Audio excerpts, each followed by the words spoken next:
It's Do Time with Pastor Steph.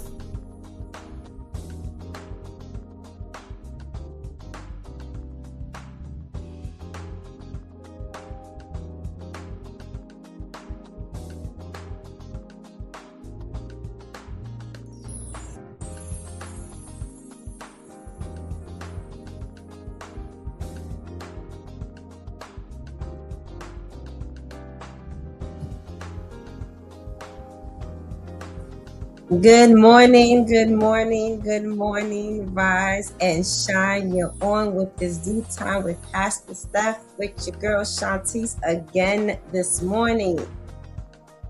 How are you doing this morning? As Pastor Steph would say, that's what I like to hear. That's what I like to hear. For this is the day the Lord has made. Let us rejoice and be glad in it. Were you guys on with us yesterday morning? Because yesterday morning I was blessed to be able to assist you with getting your morning started off right as well. We started, of course, with our health tips where we were talking about I'm going to get this pronunciation right a lot quicker. Cyclosporiasis. Cyclosporiasis. Yes. They're calling it the diarrhea disease, diarrhea infection, and this is due to some nasty stools, human feces that's found in our food, y'all, and it has been a wide outbreak and spread across 47 different states here in the US, and it has everything to do, now it's not from person to person, but it's from person to food to person. So for those who work in these restaurants and they do not wash their hands, yeah, big problem. Big problem, right? So they had a few restaurants on the list, and one of the restaurants, of course, was good old Taco Bell. Were we all that surprised? No, because unfortunately, there's been a whole lot in regards to Taco Bell that has been taking place within the media. So we have to make sure that we're being very careful. You know, Lady Tanika was able to give some tips as to how to stay woke, how to stay alert, even in grocery stores, you know, so we have to make sure that we're paying attention to that so that we do not get infected, okay? It causes fever, it causes bloating, it causes diarrhea, it causes vomiting, it causes intestinal infection, okay? We don't want that. No, we don't want that. So I have to make sure that we're staying away from the contaminated produce, making sure that we're washing our fresh fruits and vegetables in clean, uncontaminated water, making sure that we're on point, okay? Then we hit up our news, all right? Our news was putting us on to the new verification scam. You know, when you go to pay your bills or you go to look something up online and you have to verify that you're a human and you're not a robot. Well, once you verify, if a notification then pops up saying that verification failed. Why am I so tongue-tied this morning? Once you go online to verify that you are a human and not indeed a robot, a notification may pop up stating that the verification process failed and there's some extra steps you need to take. While doing those extra steps, right? They are in the background installing software that will hack your computer. Yes, strip your computer of your passwords, tap into your wallet so they have access to your banking credit cards. A whole lot be going on that you have no idea about. And did you go watch Beekeeper? Because I did recommend and suggest that you go and watch Beekeeper, starring Jason Statham and Felicia Rashad, because that movie has everything to do with this type of situation here when it comes to scamming. So if you didn't, make sure you go and watch. But yes, make sure. And then, you know, it was funny, y'all. Someone called me last night stating that they had to pay their phone bill and had to give everything pretty much with blood just to verify that it was them. And he was like, to pay my phone bill? Yes, it's, you know, we get really annoyed with the representatives, but unfortunately, because no one wants to be held liable, not on my watch, not when you're able to pull back up these conversations and you hear, oh, you spoke to Representative Shontyce. Yeah, no, but there's going to have to be some type of balance in order, because as the customer, as the consumer, as someone who's paying my bill, I don't want to have to give an arm and a leg to prove that it's me. So we're going to have to make sure that we're on point with that. Okay. Then we went over how your children can get their hands on Ouija boards in Five Below. Yes, your child can go to the toy section in Five Below and ask if they can get a Ouija board for only $5. We went through what a Ouija board is exactly, and should this be made accessible to anyone, let alone our children, up in the store. You know, Five Below, a store that caters to children, has a little of everything, a little bit of apparel, a little bit of arts and crafts, toys, workout equipment. Yeah, this is what they're doing, y'all. This is what they're doing.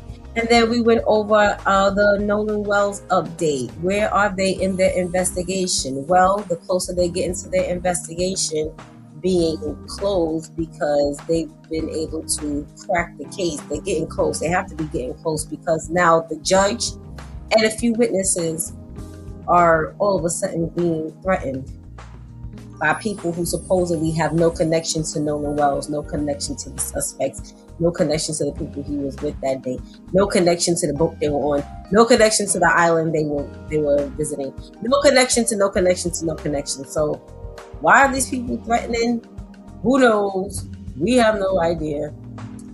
But they're in connection somehow, because you have one woman who was even threatening the city clerk's office, calling the city clerk's office multiple times with bomb threats, talking about time is ticking. And now these people were arrested. Thank the Lord. They were arrested. But come on, y'all. Come on. What are we doing? What are we doing? So we're just gonna pray that the powers that be, whomever God has chosen to investigate this case, is on it, as they say in the streets, and that justice is served according to the Lord. Amen. Well, now it is Freestyle Friday, y'all. We have made it to the end of the week. Thank God. I did speak to Pastor Steph yesterday, and she is able to relax in the mighty name of Jesus. We give God thanks for her. We are on with our men today. Okay, and we have conversations may be a little interesting, maybe a little heightened, because it's freestyle, you know. So in regards to speaking with the men and talking about the celebrities, celebrity news, celebrity updates, you know, we don't know where the conversation may take us. Okay, so make sure you go and grab your healthy breakfast. Make sure you don't drink that coffee or tea on an empty stomach. Make sure you text a friend, you DM a friend, you message a friend, hit them up on Instagram, TikTok. People still on Twitter. Somebody keeps sending me links from Twitter, but they're still on there. And let them know that it's Due Time with Pastor Steph, featuring your girl Shontyce, is on. Whatever you do, do not go anywhere, because we are coming right back.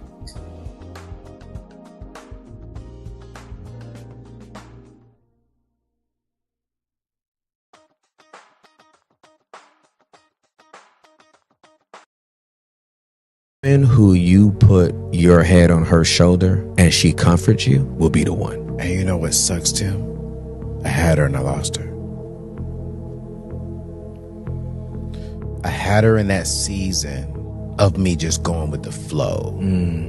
I knew where you was going, and like literally my eyes are getting red. And I said, I'm not going to cry on this man's show. I had her. She wanted it. I couldn't give it because I've never seen a vulnerable man before. I've never seen a man lead with vulnerability, lead with that level of like, I'm going to trust you with my weakness. I've always seen the great men in my life, my fathers, lead with strength, but never lead with, I'm going to rest my head on your shoulder.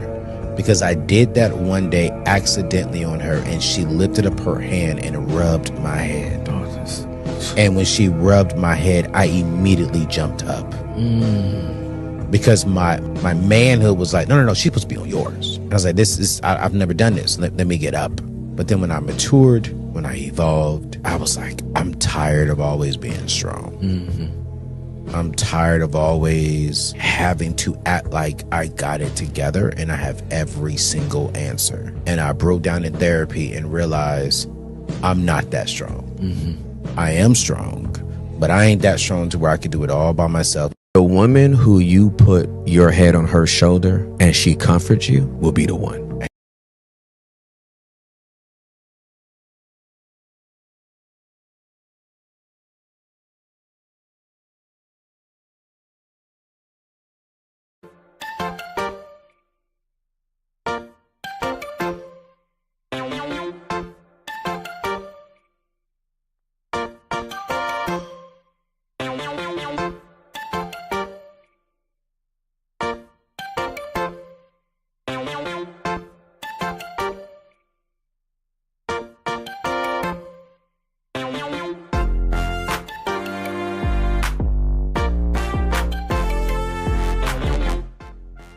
Good morning, good morning, good morning. Welcome back to It's Due Time with Pastor Steph, featuring your girl, Shontyce. Yes, it's me. I believe that's going to be our topic for this morning. So ladies, if you are on, please make sure you stay on and chime in, because we may need some extra verification in regards to what was stated, to what was said. Amen. We have to make sure we give our due time morning check-ins, shout outs, saying good morning. Good morning, Ketty. Thank you so much for joining us this morning. Justice came already, okay. Good morning, Lady Tamika. Thank you for being on with us this morning. Thank you. We have a check-in from Charles Miller. Hello. Good morning. Thank you. Lady Tamika says, great PSA. Yes, PSA. Ketty says, I like that PSA. Yes, there's a whole lot to be said in regards to what those gentlemen were talking about. So yeah, actually we're gonna put a staple in that, and we're gonna come back to that, as Pastor Steph would say, because listening to that really gave some thought. Okay, all right. So we have our Friday morning trivia, as Fridays, Freestyle Fridays, celebrity updates, celebrity news, celebrity fun facts, and Pastor Steph always talks about our My Two Cents show, our TV and film critique show, featuring herself, featuring myself, and featuring Ainsley, Brother Ainsley, that Brooklyn guy who will be on. Why am I so tongue-tied this morning? Brother Ainsley, that Brooklyn guy who will be on God Spares in a few minutes. And we critique upcoming show. Oh wait, we have a check-in from Pastor Grace. Good morning. And we have a check-in from none other than our girl Anika. Good morning. Thank you so much for being here with us this morning, ladies. Hopefully you'll be able to tune in, sending your comments, sending your thoughts. Thank you, Anika, for always holding it down in the background. Ooh, boss. Okay, so as we are speaking on what kind of trivia we're going to be talking about this morning. Again, we do the TV, film, and critique. I love me some movies, grew up on going to the movie theater, grew up on a lot of the best TV shows, sitcoms, and movies, y'all. The 90s had it, y'all. Growing up in the 90s was the absolute best. Loved it. Okay. So what's this morning's trivia? The best black throwback movies. I should have put of all time. Okay, and I was watching a really good throwback movie the other day, kind of just like on a whim. And I think that movie is on this list. And of course, that means that we're going to be touching on some real Black veteran actors who've been acting in the game for a long time. So we are going to dive into this list. Let's see who and what we have here. All right, so y'all see in this photo right already, you got two dynamic throwback films here. You have Boomerang and you have Menace to Society. Who doesn't love Boomerang and Menace to Society? Ooh, if you don't, you're crazy. And I know some people on this side of the fence who never watched these movies, you get kicked out of my house because you just can't be here and you haven't watched certain movies. It's just like, get out. Why are you here? Okay, so the first movie that they have, House Party, which came out in 1990. Y'all know House Party, featuring Chris and Chris, Kid and Play, Christopher Martin, Christopher Reed. Did y'all know that Christopher Reed, who played Play, the dark-skinned one, he's Martin Lawrence's cousin? Did y'all know that? I found that out a few years ago. I had no idea. Growing up, I had no idea. Just always used to watch this. This movie also featured Tisha Campbell, Gina from Martin. It also featured AJ Johnson, the mother who played, the woman who played Tyrese's mother in Baby Boy, for those who don't know. And now she is, well, she's been for quite some time, a very famous fitness instructor and life coach to the celebrities. Beautiful. Love both of them. But yes, House Party. You had some heavy hitters. You had, what was the actor's name? Oh my goodness, the one that played Kid's father. Robin Harris, right? That was his name? Robin Harris. Robin Harris, actor, comedian. Robin Harris featured John Witherspoon as the neighbor who kept calling the cops on them because the party was too loud. And we had some heavy hitters. Featured Full Force. Yes, the brothers who not only act, but they were heavy in the music industry. And Bowleg Lou, I believe he's still doing some things within the industry. He's the brother. Remember the bullies that was chasing Kid and beat him up in the cafeteria? Yeah. Yeah, the one with the squeaky voice. I know he's heavy into, I think, ghostwriting and producing and stuff like that. So yes, and did y'all know that Kid and Play, yes, no, not Kid and Play. You know, it starred Kid and Play. But did y'all know that this movie was originally designed to star Will Smith and Jazzy Fresh? What do y'all think about that? I think that would have been a wiggity whack. I think that would have been so whack. I'm so happy that the powers that be went to Kid and Play. Okay. Number 2 on the list, Boys in the Hood. Of course, this is starring Ice Cube. This is starring Cuba Gooding Jr. This is starring Morris Chestnut. Morris Chestnut before he really became Morris Chestnut. You know, also starring Lawrence Fishburne, Angela Bassett. I actually watched recently the audition clip for, I forgot her name, but the one who played the mother, the one who played Ice Cube and Morris Chestnut's mother in the film. And she did that thing. I love her. She played in a lot of John Singleton's movies. She also played in Poetic Justice.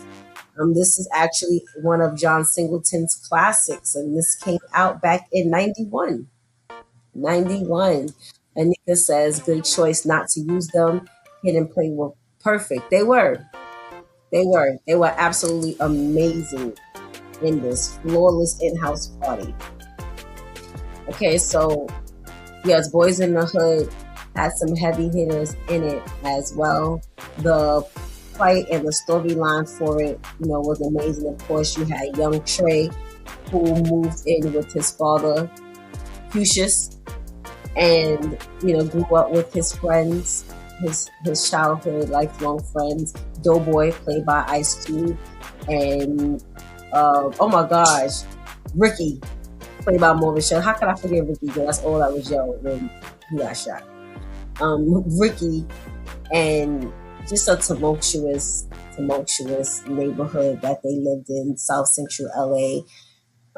I also saw a clip of Nia Long stating, her experience in preparing to go to auditions. She didn't know that John Singleton was a Black film director. She thought he was white, and she's from South Central LA, so she was like, who's this white person fitting to come and write a story about where we from? Only to get to the audition, have John Singleton speak to her. She didn't realize that was a director. And yeah, so that's why you got to be on point. Okay, number three on the list, New Jack City. Now, this movie has gotten a few people pretty much kicked out of my house. I'm like, oh, you watch New Jack City? And they're like, no. How do you not know of Nino Brown? Let me tell y'all something. This is how y'all know when actors have when you who originally played the role can't duplicate that role again, you know you done did it. Wesley Snipes could never be Nino Brown again. I don't care what time capsule he stepped in to make himself look like the old Wesley Snipes. My grandmother used to pronounce Wesley Snipes. I don't care what he could never duplicate Nino Brown. Ever. This starred Wesley Snipes as Nino Brown. This starred Alan Payne as oh my gosh, what was his name in here? How am I forgetting? Alan Payne. This starred Vanessa Williams as Keisha. This starred Bill Nunn as Gutterman. Loved him. This starred Christopher Williams. This starred who else? No, that wasn't Samuel Jackson. Oh, hello, Chris Rock. Cookie. Hello. Danica says, Shontyce, you know every word from New Jack City. Yeah. Because when you grow up on these movies, like, it was nothing to repeat the lines. And he says, you're my brother's keeper. Yes, remember when Nino Brown sat up on the chair asking him, am I my brother's keeper? And everybody's like, yes, I am. Yes, that's right. Y'all be quiet. Yes, I know every line. So what? Okay, there's so many memorable lines from New Jack City. Okay, but yes, we have to make sure that we watch. Come on, like there's nothing like a good Saturday night. With something good to eat, a snack on in New Jack City, which came out in 1991. Again, a movie of the 90s. Okay, what's another good one that they have on this list? Okay, of course, Boomerang, as we see here, starring Eddie Murphy as the high marketing exec, and he's the big playboy until he meets his match, played by Robin Givens. Okay, and then gets swept off his feet by Angela, played by Halle Berry, which completely caught him off guard. I was actually watching this the other day. It's also starred Eartha Kitt, also starred Martin Lawrence and David Alan Grier. Amazing cast.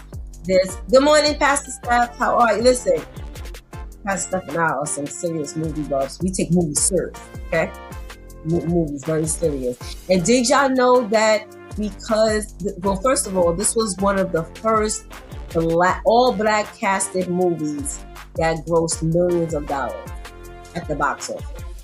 And of course, Eddie Murphy caught some flack. Of course, you're going to catch some flack because now the other side of the fence is not popular off of it. Oh, well, get over it. Okay? This movie was so impactful that Eddie Murphy played the character Marcus Graham, the high popular marketing exec. Do you know that there's actually scholarships named Marcus Graham at some universities based off of this movie? Like, this is when you know you doing the thing, okay? Now, he was just writing this movie. You know, they got the people to play in it. Oh, this also starred Tisha Campbell. And Tisha Campbell, I think it was her or Martin who stated that at the premiere at Boomerang, Martin walked up to Tisha Campbell and said, "You're going to play my girlfriend in my show." And Martin started in what, 92? The Boomerang came out when? 92. Okay. So it was probably already in the works. And we're going to cover a couple of more movies. Juice! Another movie that will get you kicked out of this house if you have not watched it. Come on, Juice, starring Khalil Kain as Raheem, Omar Epps as Q. Bishop! Let me tell y'all something. Again, Bishop played by Tupac. Let me tell y'all. Every movie that we watch now, that's one of the first things I say when it has to do with like someone who's, especially if it's a group of friends, someone who's planning to, they're a part of a group, whether they're friends or not, and they robbing a bank or doing whatever. I'm like, there's always a bishop. There's always a bishop in the group. Okay, I can't wait. We do have our brother Ainsley on with us, and I'm so looking forward to getting his feedback because, again, he's a part of the My Two Cents cast. Yes, thank you, Lady Tamika. I don't know why I was drawing the blank. Alan Payne played G Money in New Jack City. Yes, Anika says Juice is one of my favorite old school movies. Yes, the soundtrack was dope. The plight of the storyline was amazing. Oh, starred Samuel L. Jackson as well. I love him. He has one of the most memorable lines. Pastor Steph and I actually met Eric Payne from Juice. He played, so remember Q was dating an older woman, Cindy from the group En Vogue, the 90s R&B group En Vogue. Yes, she starred in it as well. She played Q's older girlfriend. She was the nurse in the hospital. And she had the ex-husband, Frank. Pastor Steph and I actually met him at a networking event. Very, very humble, down to earth gentleman. Very, very cool. And I walked up on him quoting his line from the movie. And he just looked and he was like, nah. Yeah, this is how you gotta walk up on people. Because, you know, nothing says I appreciate your craft like reciting their lines. What you think? No? I do! And I'm gonna keep doing it. So it was really amazing to meet him and be able to get his feedback on even working within that field. And Juice came out in 92. Pastor Steph says that's when all movies had banging soundtracks. Right. Not only banging soundtracks, but a soundtrack. First of all, we don't really have movies then. And now it's like they just throwing songs and associating it with throwing up songs and associating it with the movie. Like the songs have nothing to do with the movie. Back then, and this is why Pastor Steph says the soundtrack was banging because each song was strategically written, orchestrated to fit the characters and the storyline of the movie. It went along with it. And they actually had music videos. You know what they were able to do? They were able to put clips of the movie into the video because it helped the video make even more sense because the lyrics to the song already had something to do with the script of the movie. Okay? Yes, Pastor Steph says he is an amazing individual. Shout out to actor Eric Payne. Really looking forward to being able to dialogue with him again. Oh yes, Juice also starred Queen Latifah as the DJ host. Remember when they had the DJ mix?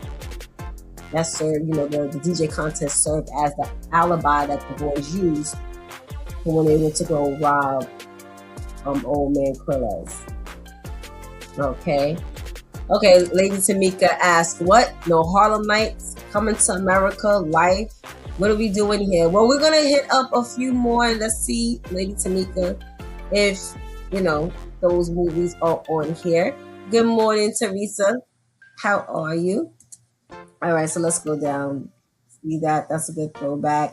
Poetic Justice, which came out in 93, starring Janet Jackson, starring Q-Tip, starring Tupac, starring that lady.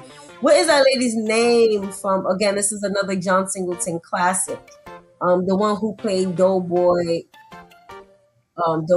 and Ricky's mother in Boys in the Hood. She also played the salon owner in Poetic Justice. Also had a cameo of Maya Angelou. Starred Regina King. Love her. She's come a long way from 227, y'all. She wasn't whack on 227. She was just a baby on 227. She's come a long way. Her acting chops. She is a phenomenal actress. I love me some Regina King. Also starring Joe Torre as Chicago. Remember him with the brush, always brushing that fade? Always brushing that fade. Yes, Pastor Steph said Old Man Quillas. Yes. But Poetic Justice, which premiered in 93. Really, really good movie. What's another one? Let's have another one. Menace to Society. Menace to Society, y'all. Come on, y'all. Starring Tyron Turner as Kane. Starring Janet. Starring Jada Pinkett. Starring Samuel L. Jackson in the very beginning as Kane's father.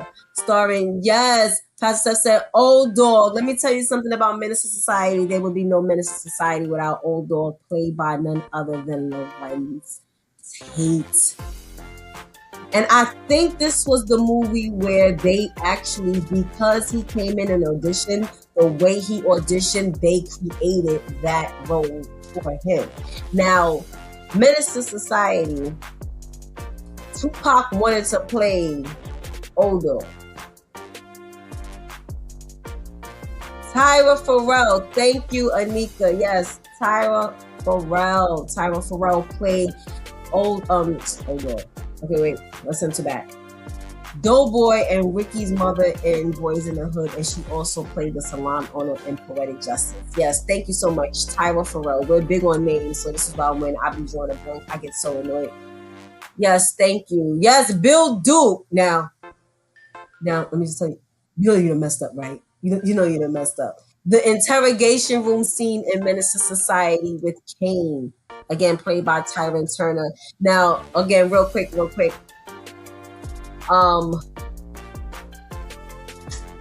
Tupac wanted to play Old Dog in Menace to Society, but the Hughes brothers, those are the ones who did Menace to Society, right?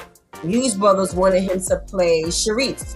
Now remember, Sharif was the friend who used to be an ex-knucklehead, and he went into some time, and now he's out, and he's all Islamic, and, you know, telling his friend to stop using the N-word, and planning on moving out of town with Stacy, which was the football player and popular playboy of the Friends group. Yes, they wanted him to play Sharif, and Tupac was not with it.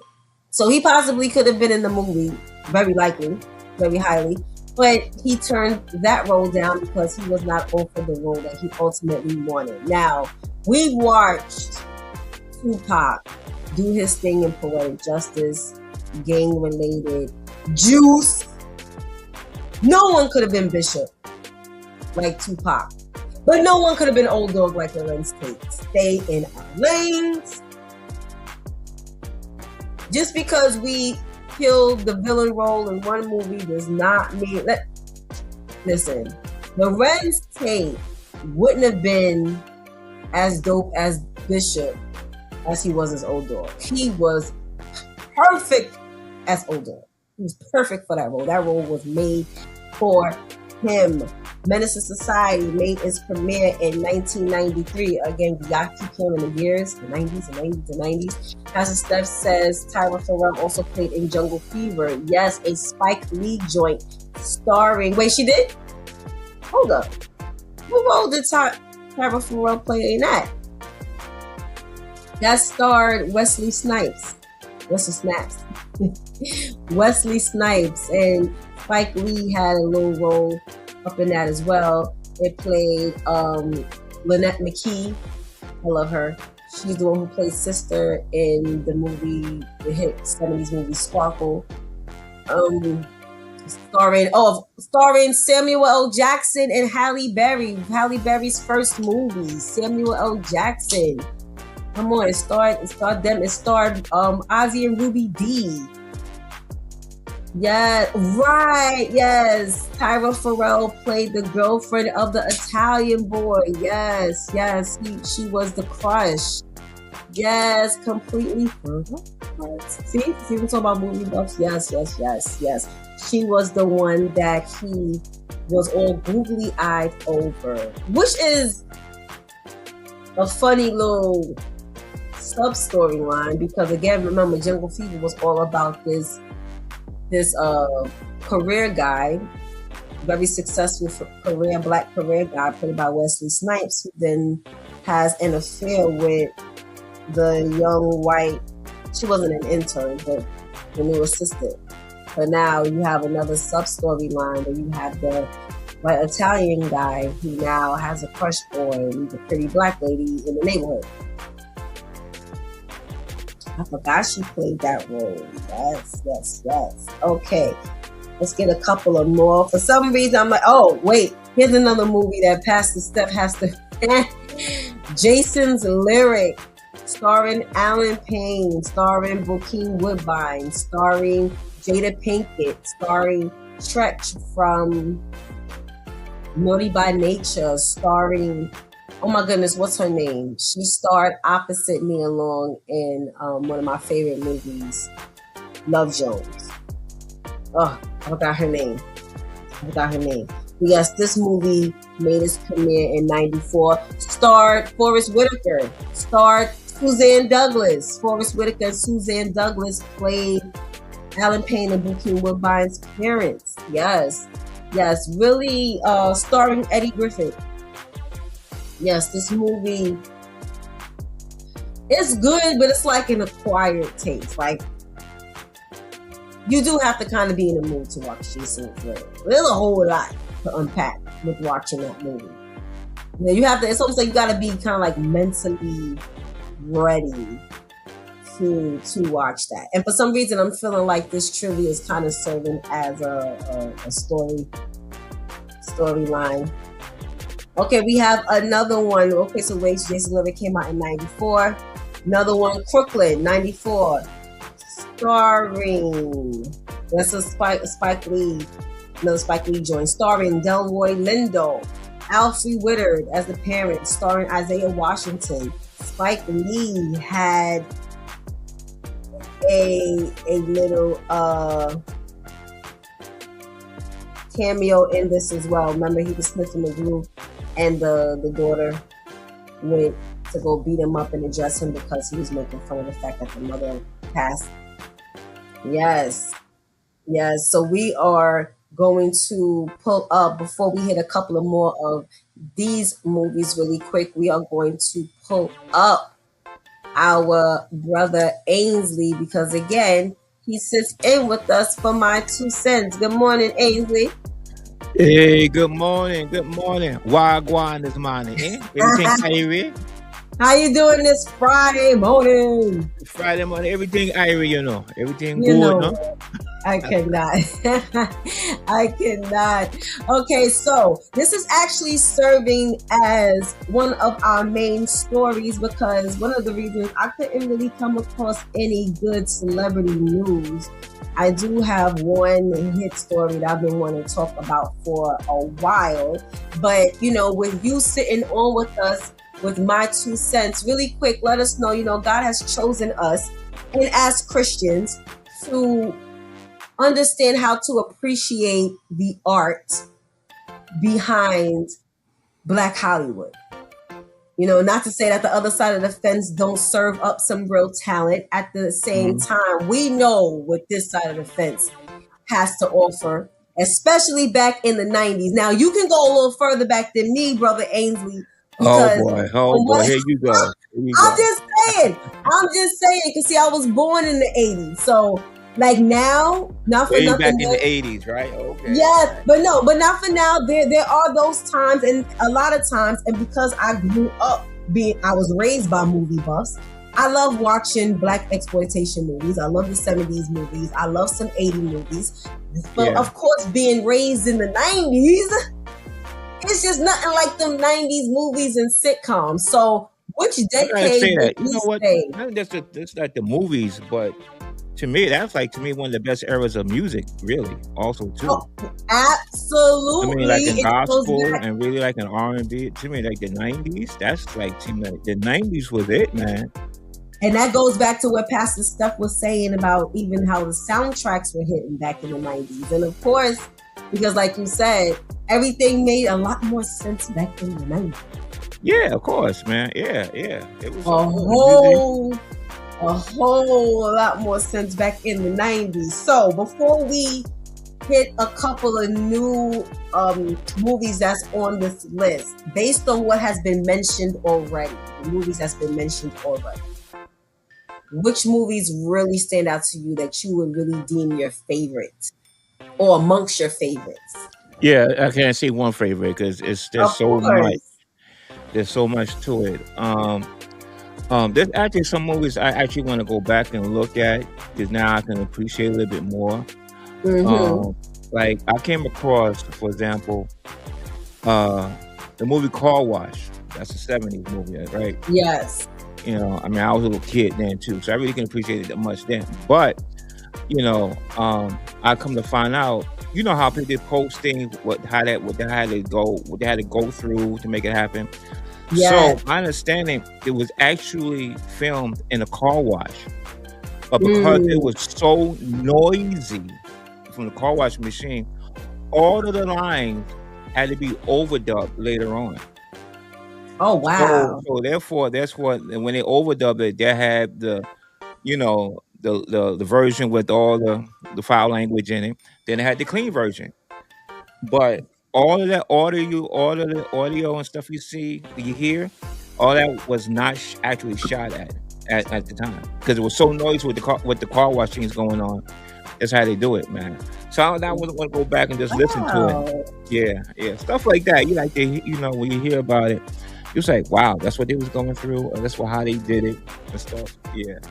That's a fun fact. That puts me in the mind of the fun fact that we learned about a couple of years ago in regards to the movie The Five Heartbeats, a Robert Townsend production starring Robert Townsend, Leon, oh my goodness, I'm drawing blanks again with names.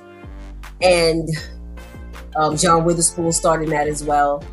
And when you, Michael Wright and Robert Townsend said that they had to film that movie backwards because of the facial hair. So instead of shaving and now filming it chronologically from the beginning and now waiting for everyone's, you know. Interesting. I didn't know that. Yes. So when we watched the movie, the end was the beginning of the filming. And they had to go way backwards. And when we watched that movie, to think, because of course, all great movies is a build-up. Yeah. So when you're acting, you would think that now what helps my delivery, what helps, right. yes, is the fact that we're building on these you get scenes. into the scene. You get into yes, on these scripts. But to have to start at a high and now we have to work our way backwards, that gave so much credit to their acting chops. So much credit. Wow. Yes, so much credit. So and again, I have a question. After we hit a couple of more of these movies, but yes, it was just like, wow, really? It had a lot to do with it. So, okay, so you mentioned Car Wash, which is actually one of Pastor Steph's favorite movies. Right. One of my favorites, actually, is Harlem Nights. Okay, Lady Tamika brought that up. Yeah, because you bring it, man. It has so many legends, the old and the new coming in, man. You know, and particularly predominantly black cast. And I remember you mentioned Eddie Murphy was was not coming to America. When it was just all black cast, and he called flack for that. And it's like all these movies had all these all white cast. Oh, it ain't a problem. Well, when we do it, oh my god, what we ain't got it all. Oh, right. Oh my god. Heart attack time. Yeah. Absolutely. No, but you know what?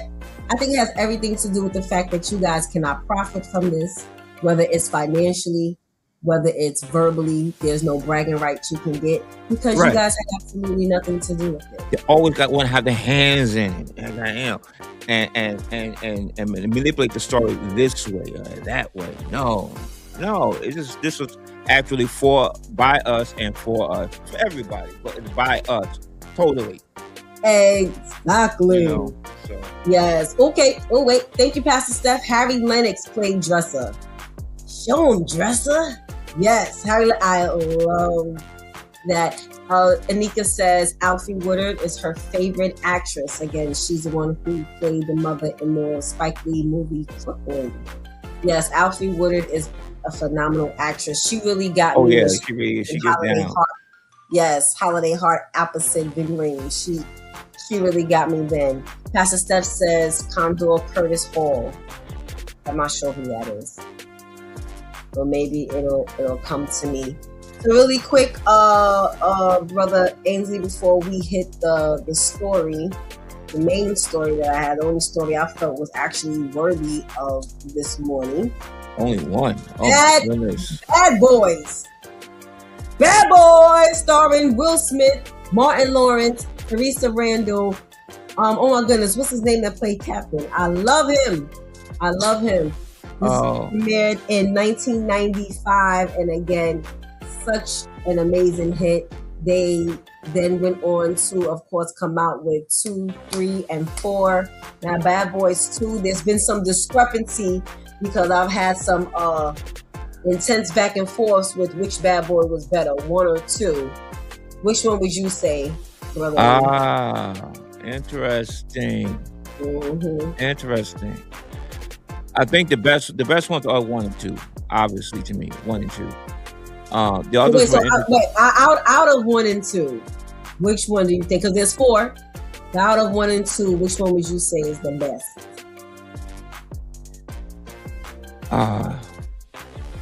Maybe 2. That's a hard one. Now I gotta give it to the original because if 1 wasn't good, there wouldn't be no 2. So I'll go with number 1. I hold on. Let's see. Oh, see. Now we got some controversy going on. Okay. Anika says, I still say Bad Boys, the original was the best. That's me. There you go. Says Bad Boys 2. I still say the first one is the absolute best. 2 had an amazing storyline. It also featured Gabrielle Union, who was really, really good in that movie. Again, the storyline for 2 was great, of course, but it's just something about the first one that was just like, I can quote both, but the funniest lines were in the first one. In my little opinion. Okay, Pastor Steph says Conde Curtis Hall played in Coming to America, played in Crooklyn, and Dre and Tasha's dad. Oh yes, on South Central series. Yes. In Coming to America, he was the one who was bowing down to Eddie Murphy in the basketball arena at the bathroom. I will remember this for the rest of my life. For the rest of my life. Yes. And you know what? Another thing, talking about movies, I think it was pretty good. Boomerang, right? Yes. Right. Remember, like this is why it's like when you have us in control and we want something to happen. That one iconic characters is John Witherspoon. No, you gotta coordinate pose and whatnot. And Eddie Murphy, he wanted him in there. And if I'm not mistaken, he paid extra for them to put him in there. and told him, Wow. he said, "Where's my lines?" And that bitch said, "Just go for it." Yes, that whole Thanksgiving table scene was That improv. was all made up. There was no script for that, and it turns out to be very iconic. You know what I'm saying? Yes, that whole Thanksgiving table scene was improv, and when you go back and watch it after learning it was all improv, like you Yeah. said, Brother AZ, it makes for an even more dynamic scene. So hold on, wait, we have some more beef. We have some more beef going on in these comments, Brother AZ. Teresa says, I love 2, Bad Boys 2. She said that white girl got on my nerves and won. Okay, Anika says that was the point at Teresa. You remember her. Yeah. What was her name in part 1? Julie. Yes, Julie was supposed to be, yes, that memorable character, because again, the whole time they were trying to save her from herself. Before they were trying to save her from the bad guys, they had to keep saving her from her.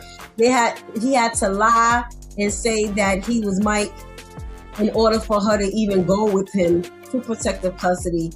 Then all the things they had to do, then they had to save her from killing the guy in the nightclub and save her from that. And they done cooked the guy on the freeway because they had to flee.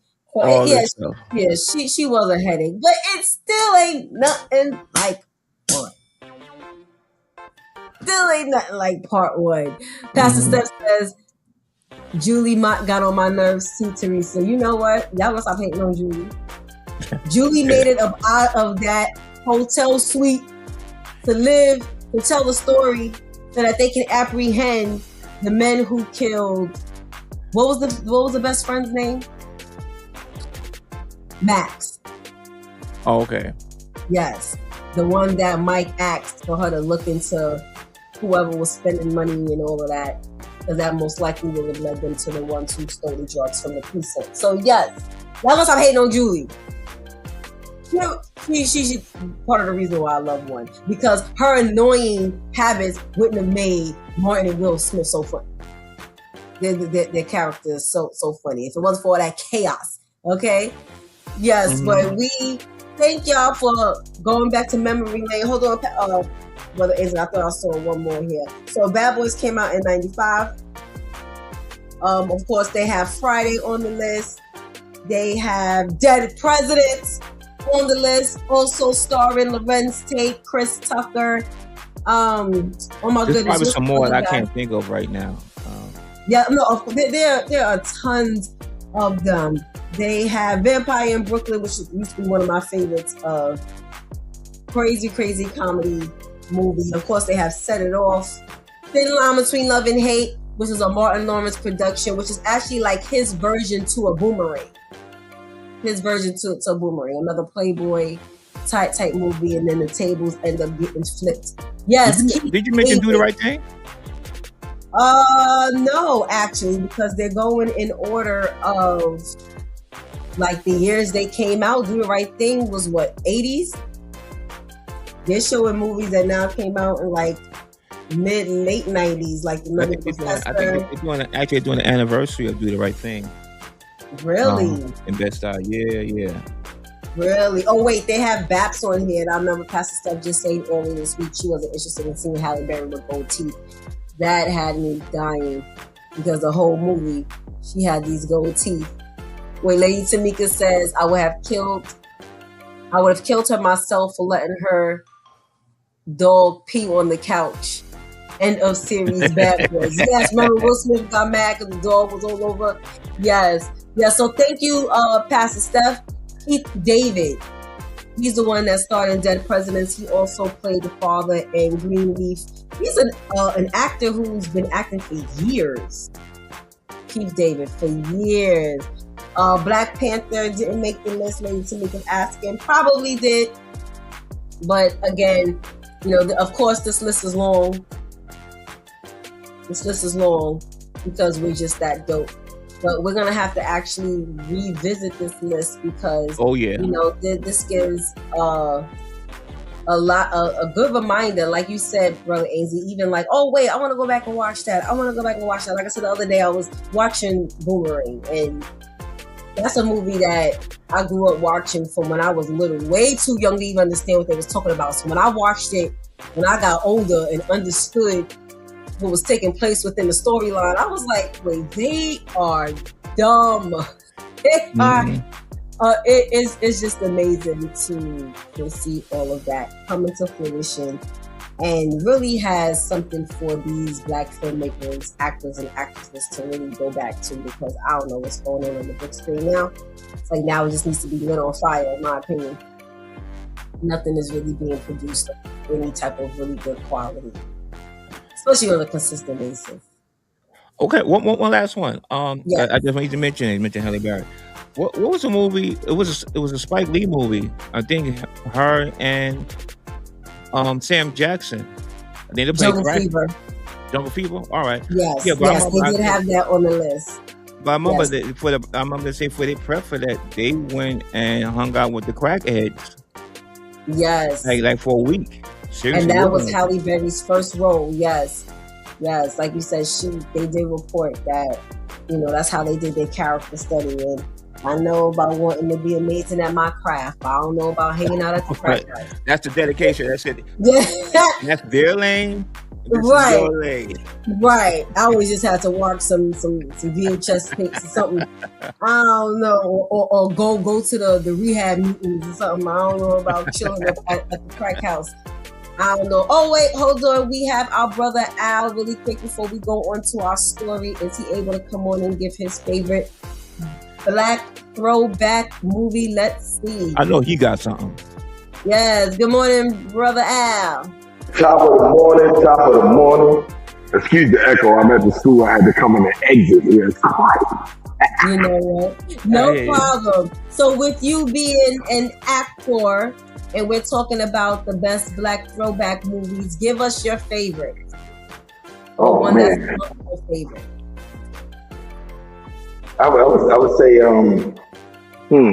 man, there's a few of them, but I love New Jack. I love New Jack City. I do. I love New Jack City. You didn't build this Shontyce by yourself. Yes, when he had to suck it up and shoot his homeboy G Money. Absolutely. Yes. Okay, and that was actually on the list, of course, brother Al. They had to make sure that they put that on the list. You can't have a throwback Black movie list without movies like New Jack City. Okay, so we have our news story, our celebrity news story this morning, with something that I came across. I think it was last week, and was really baffled at this. So you have singer, songwriter, now Bishop Marvin Sapp, who has signed a distribution deal through Rock Nation.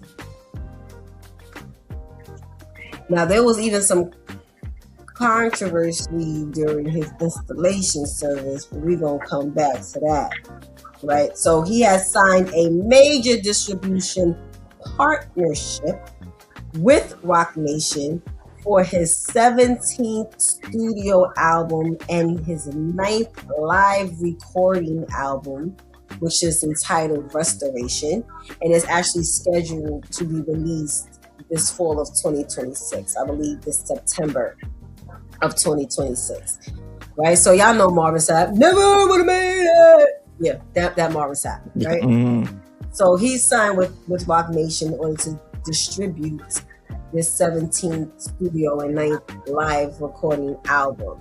So this partnership actually marks Rock Nation Distribution's first full-length gospel project, marking the first time one of this genre, the gospel genre's most influential voices, will release a project through Rock Nation, which is owned by none other than Jay-Z. This is his entertainment company, which is in association with Live Nation. So I just wanted to make sure, God has us big on definitions. So when you have a music distribution deal, it's an agreement between the artist or the independent label and the distributor, where the artist or the independent label hires the distributor to put music onto digital platforms and physical stores. But as we know, there are no more record stores, so everything is digital. So the artist or the independent label hires the distributor to put their music onto digital platforms. They collect the earnings, they pay out royalties, the distributor, right? So on the platform, the distributor will collect the earnings and the distributor will pay out the royalties. One of the main features for working with the distributor is that as the artist or the independent label, you still get to keep your ownership of your masters.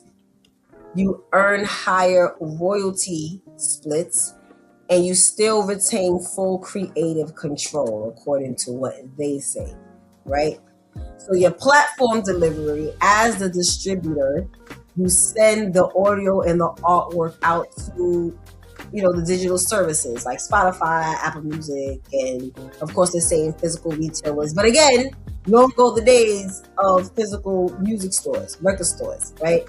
The distributor then track the plays and the sales of, again, they collect the money, and then they send you, the artist or the independent label, your share, and your share can range anywhere between 70 to 90% of the earnings, and that gets sent right to you. Now, of course, there's pros and cons to everything. The con is that you, as the artist or the independent label, you must fund, you must plan, you must execute your own marketing, which is what you pretty much are willing to take on as an indie artist. Unless you pay the distributor more money to conduct those services. So those responsibilities are on you unless you pay the distributor to fund your project, plan your project, and to execute whatever marketing strategies and plans that you may have for your music project. Now, they're saying that this is a strategic goal because this partnership between Marvin Sapp and Roc Nation will expand Roc Nation's reach into the gospel and inspirational music genre. Because Roc Nation has, of course, they own.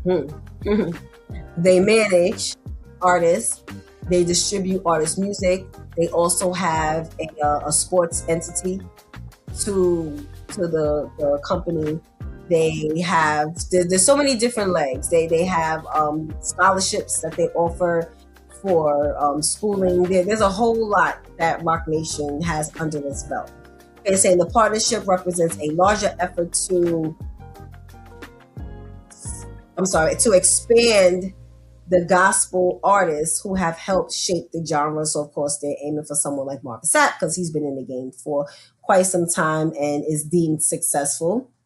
So again, Roc Nation serves as a record label. They serve as a talent agency, a media production firm, a clothing line, and like I said, they have the educational and philanthropic programs.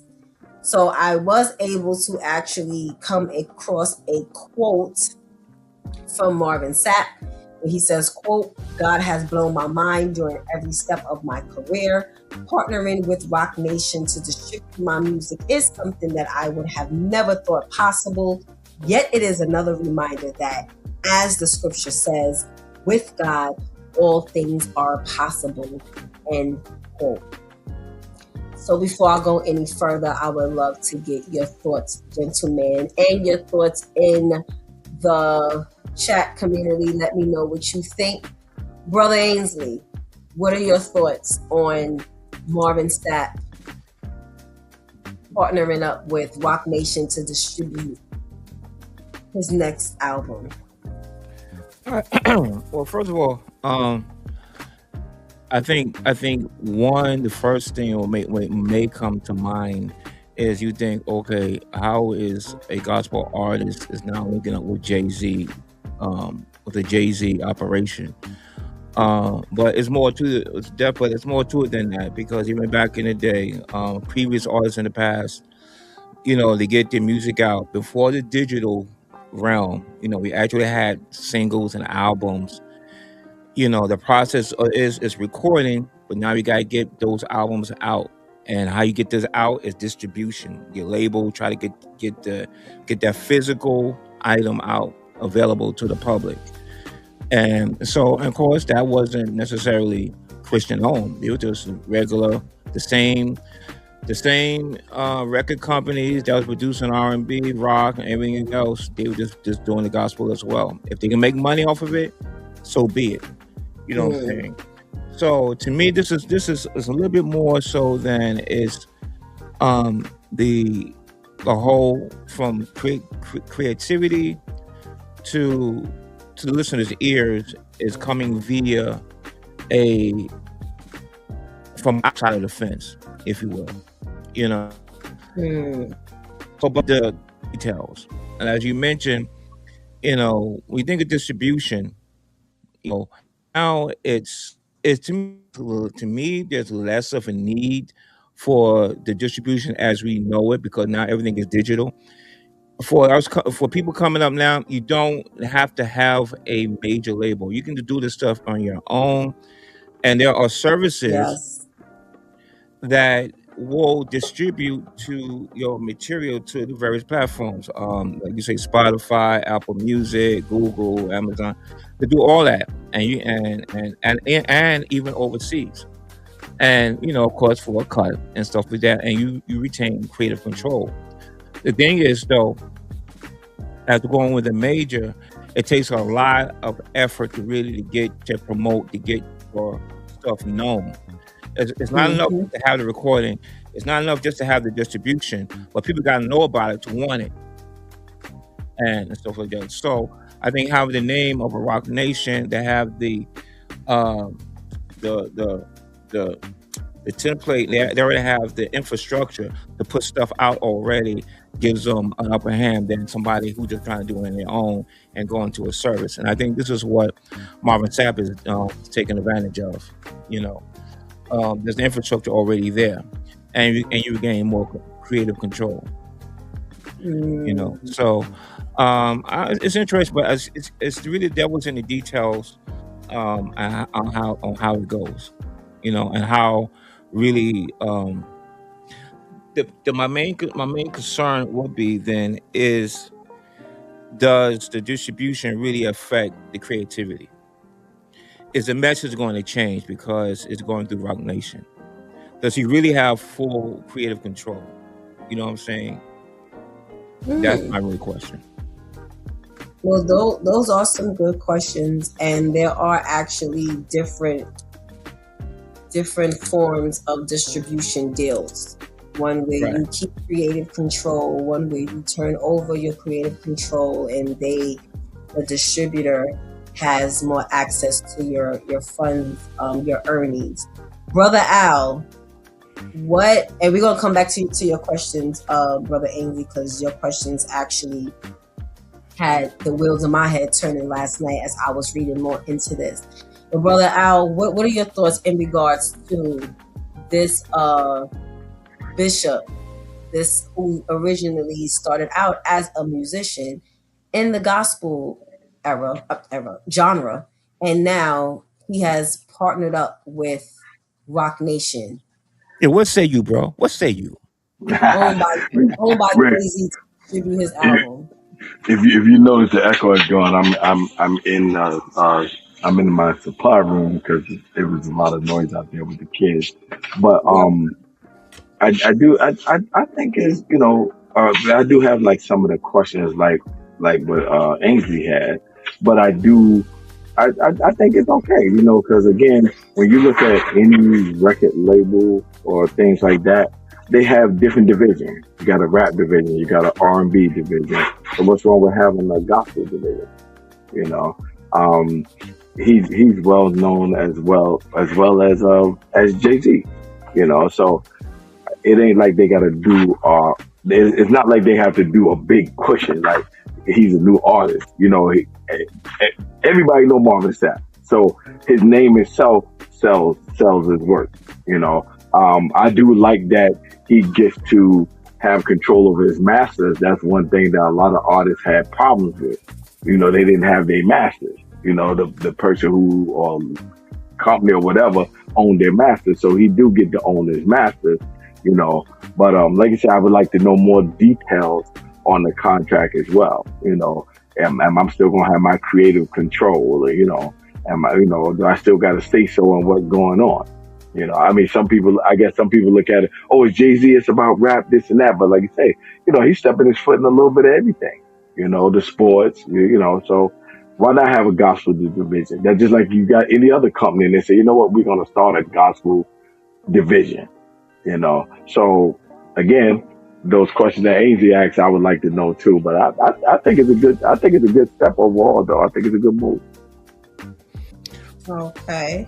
I got one more question to put on to that too. Yes. All right. Now we're talking about Jay-Z and Rock Nation and everything like that, right? And there always been other record company distribution deals and whatnot. But here's a question: how long have gospel music been going on? We got our own businesses. What happened to the black label and our own black gospel distribution? Where now there's even a need for our music to have to even be considered going to a Rock Nation. Okay. You know what I'm saying? Yes, that's another really good question that we will make sure we get back to. Let's pull up our Pastor KL. Now I know he knows who Marvin Sapp is. Yeah, Good what morning, say Pastor him? KL. What say him? Good morning. How are you? I never would have made it. You know, so what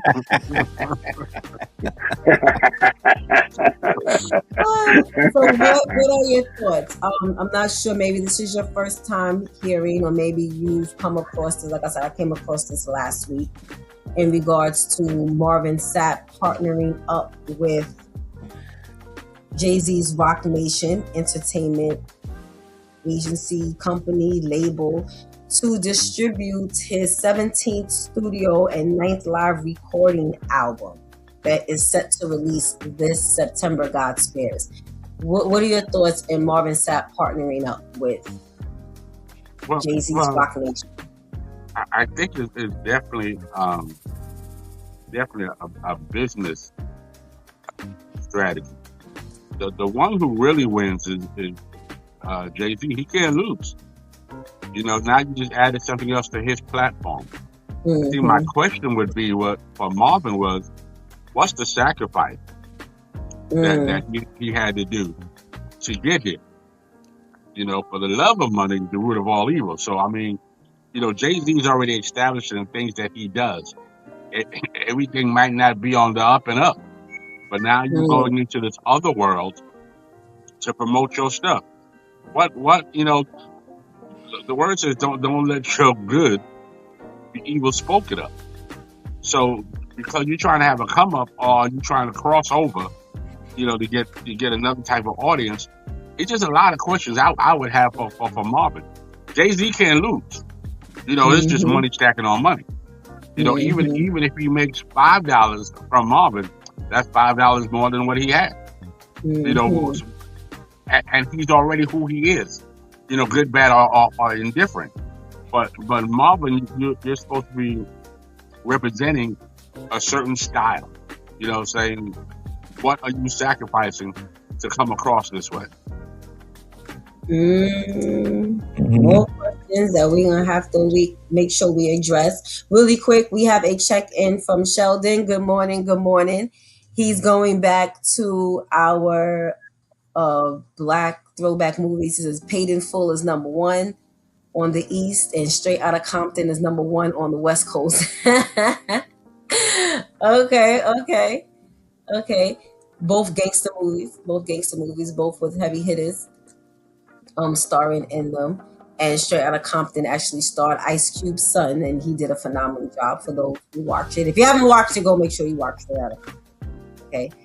But yes, but along with the questions, and I would love to get into the questions that were put on the floor by Brother Ainsley and Pastor KL.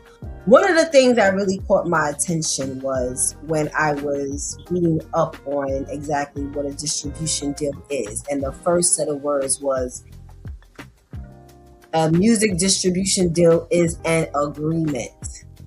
And as soon as I read that, the first thing that came to mind was agreement. When I decide to come into agreement with something, and I believe that's what Pastor KL was touching on. When I decided to come into agreement with you, what are we agreeing on, first and foremost, when we're already sitting on two opposite sides of the music fence? Like Pastor KL said, it has to have everything to do with money, first and foremost. Because other than that, there's no correlation. There's no similarity. There's no, as it was stated, and as even when you go and look up, Rock Nation does not manage nor do they distribute gospel music. Now, this is one of my first questions, because I have my own set of questions. But what do you gentlemen think in regards to that, Brother Al? When I'm coming into agreement to work with you,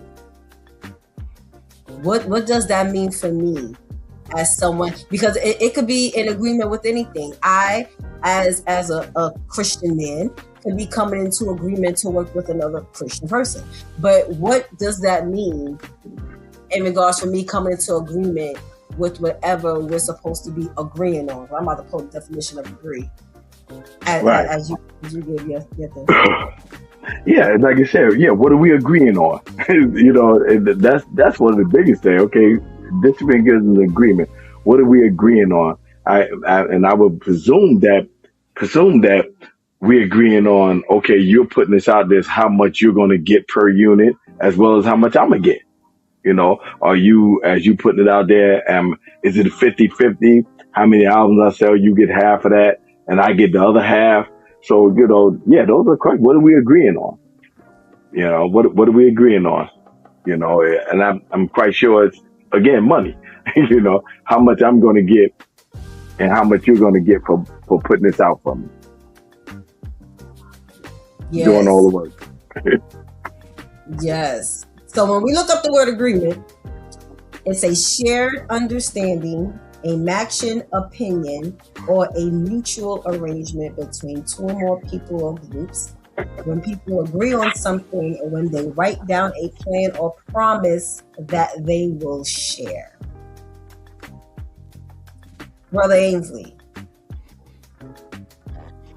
Yeah, well, it's got to make sense. No matter what you agree upon, it's got to make sense. And it has to be for a reason to come together. Now, when we talk about agreement in a biblical sense or spiritual sense, we tend to be like touch and agree that we're on the same thing, which is true. In reality and practical, of course we have to deal and work with those who may not share our same faith or belief, or maybe people who maybe just be agnostic or just have any type of belief. But we still have an agreement with them and stuff like that. I have, several agreements, if you will, with those who are not, quote, Christian. But we have an agreement, and those terms are solidified, for every set. So there will be no discrepancy later on, But again, we talk about gospel music, we talk about the message. I'm really curious to know what the more of the details of it, because okay, so because there's money involved, so it's got to be for a certain period of time. They can't be like, for example, I can end this tomorrow for one. No, you probably can't, because either party. Marvin said, he can put all this money and he gonna probably be responsible for the recording.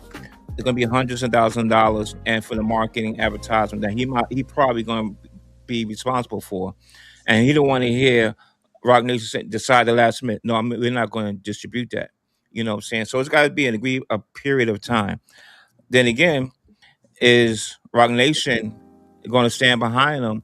You say Marvin Sapp, he say he's getting to some real uh preaching, getting to some real word that may ruffle some people's feathers. Is Rock Nation still going to stay with him and say, yeah, we're going to continue to distribute your music despite controversy? Some people don't want controversy. You know what I'm saying? And some people don't want to hear it. But the agreement is you distribute my stuff. But are they still going to stand behind them no matter what? You know. So those are the terms of the agreements. I really like to know what it's all about. And like Brother KL said, it's like I gotta see. So what's the sacrifice? Because again, to me, I think you're already a name. You're already established. You already got the physical CDs and stuff out there. Was there really? I'm like, what is the real need here? You know what I'm saying? Thank you, Brother Ainsley, because that's what I kept thinking. I'm like, all right, Jesus, I'm reading what this is supposed to mean. No, why? I'm reading that this is your 17th studio album and your 9th live recording album. You need help distributing your music from anybody, whether it's Jay-Z, Ricky from down the block, Shorty Tim from across the street, whomever. You need help on your 17th album. Not only that, Jay-Z, once upon a time, pulled his music from these same platforms that you're now paying him to put your music on. He bought the platform Tidal, however you pronounce it, so that he could make more money from streaming, because we know that there's really no money in streaming. I read something last night, like if it's nothing. Platform, it's like 0.00437 cents per play. Ain't making no money. Right. These artists make their money with shows and appearances and all of that. You as Marvin Sapp need anyone's help to distribute your music, Pastor KO. When you hear that a distribution deal means I now come into agreement, and real quick, I'm gonna read the biblical definition of coming into agreement. Is when you have a shared mind, a deep harmony, a sacred promise between you and another person, or you and God, that goes far beyond a legal deal, because it means that you're walking together in truth and in peace.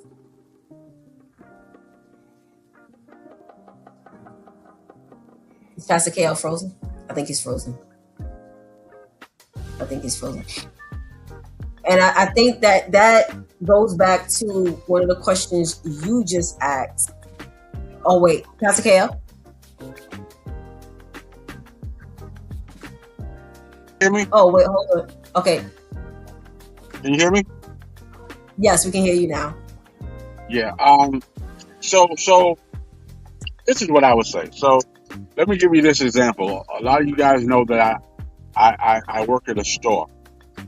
And sometimes we get people, like I joked yesterday about the essays, who we don't speak the same language. Mm-hmm. But we all understand.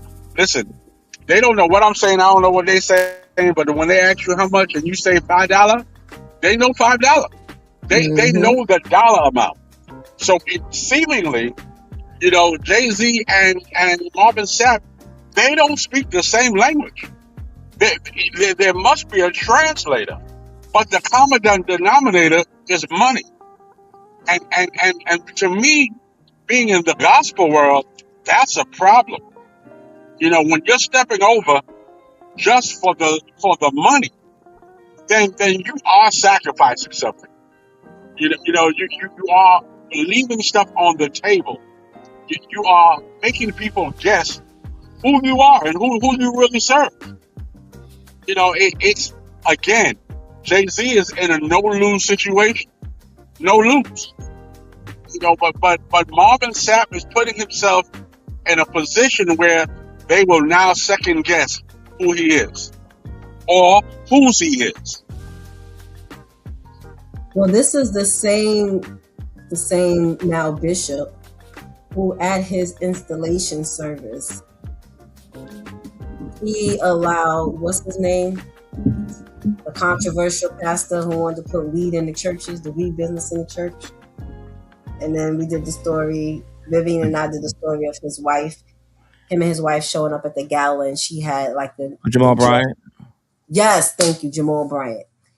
Where Jamal Bryant preached that Jesus was sinful for 80% of his life. He preached that at Marvin Sapp's bishop installation service. And of course, it was the big controversial topic of Marvin Sapp telling them to lock the doors when it was time to give tithes and offering for like the third or fourth time. Mm-hmm. So it's like, do we speak the same language? We're not supposed to be. But do we? Because you've already been showing signs of compromising who and what you're supposed to be standing for and on. And I know for me, when I saw this headline, it was just like, what? But it really wasn't all that shocking. I didn't read CeCe Winans signed the Rock Nation. I didn't read Mary signed the Rock Nation. That would have thrown me.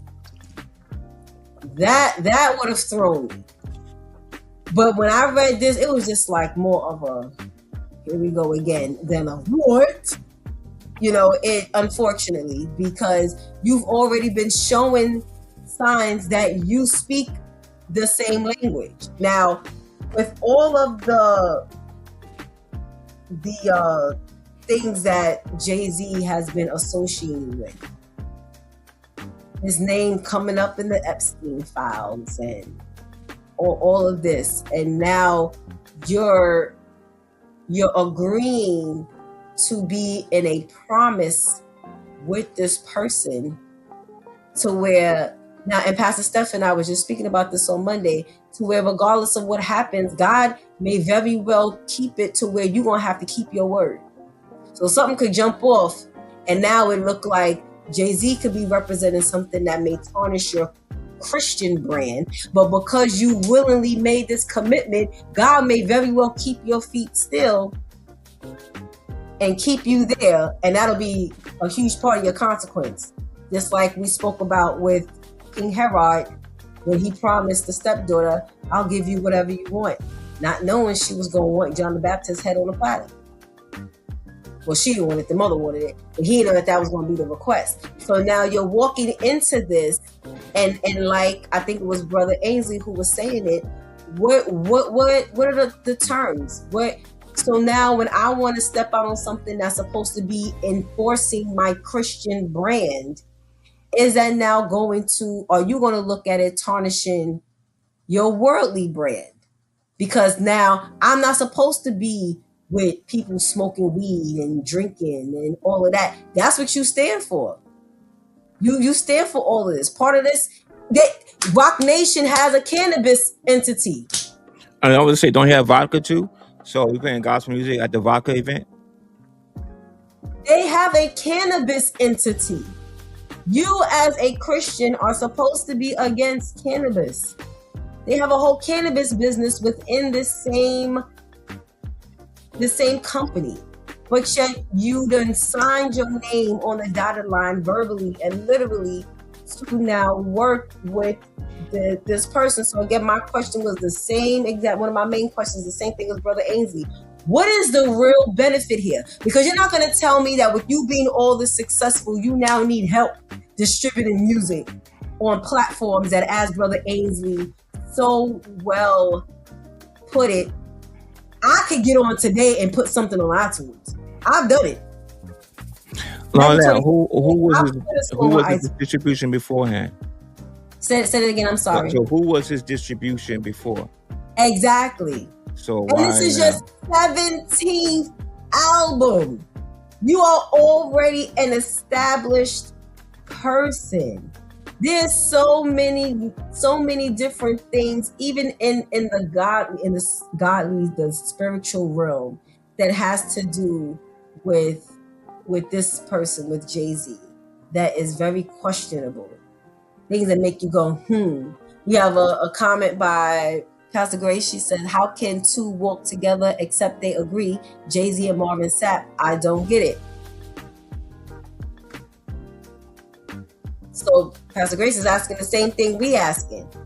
How and why does this make sense? How did you get to making this decision? And like you said too, is it that he's starstruck? Oh, I get to be on Jay-Z label, or something, because again, like you said, I didn't know that part. I know he had a few albums, but I'm like, wow, 17 albums? You already established. You know how the business works. You know how this goes. So again, either you starstruck and be like, oh man, I get to be down with Jay-Z, they making money, and it's about the money. Hey, I'm gonna make all this money. And like you say, you looking at all the things that's going on. He got a vodka thing, he got a cannabis thing. And I mean, Pastor Kel got a cannabis business, but that's different.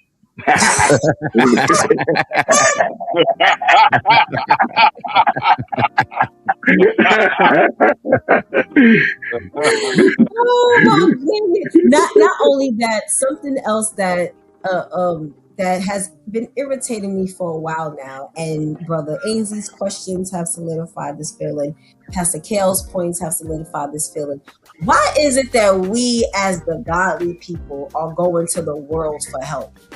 Now, I understand that we are not self-contained people. We as in humans, we all need help at some point with something. However, especially to this degree, where you are now a huge part of my career. You're supposed to be a huge part as to helping. I'm coming to you and I'm paying you to now get the masses. It's like, I don't think we really be understanding what we be doing. I am paying you to make sure that they, he, she get to hear my music. But this is something that God gave to me. Okay, let me tell you this. Well, look, it's like, I think let's be clear. For on a mass scale, distribution is needed. I mean, almost every artist, Kirk Franklin, CC1, we all need distribution. It's absolute necessary to get it out. Otherwise, it ain't going nowhere. All right. And the thing is, for the mass scale, yes, you can do it by yourself. Yes, you can make it available. But how available really is it to the masses? Do the masses know about it? It really takes a team. The more of established team effort, to make this whole operation work. Yes, he's the main artist, and the creativity behind it and stuff like that. But to get that out to the world, there's a lot of people, there's a lot of team effort has to go into it to bring it to that scale. And so the question is, I hear what you're saying. We're not, as I mentioned before, what happened to the gospel distribution? What happened to that infrastructure by now, particularly? I know that other RCA, there's always a Sony thing. Anytime there's a way to make money, people are going to have their hands in it and stuff like that. But again, it makes you wonder, what happened to the legacy Black distribution deals on a social media scale now? Where is that happening? So therefore, all right, there isn't no question. Okay, now I got it with somebody who has cannabis and vodkas and who's doing all sorts of things.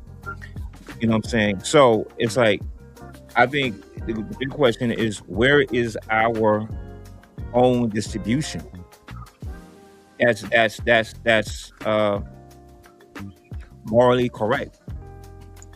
Right, because the distribution need isn't what's questionable. It's who's distributing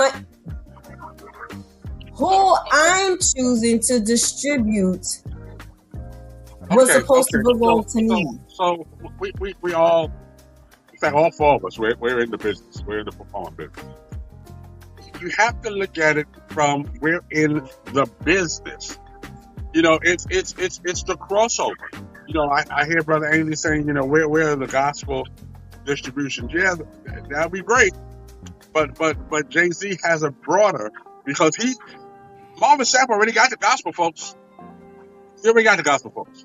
Now he's crossing over, or he wants to cross over to get the rest of the folks.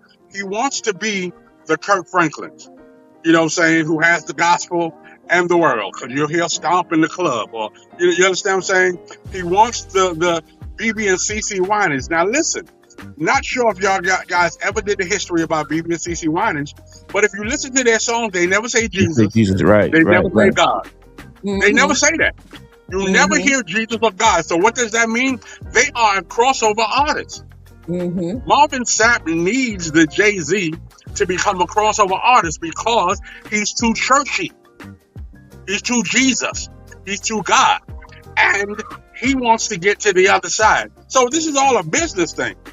But again, what does it profit a man to gain the whole wide world and lose its soul?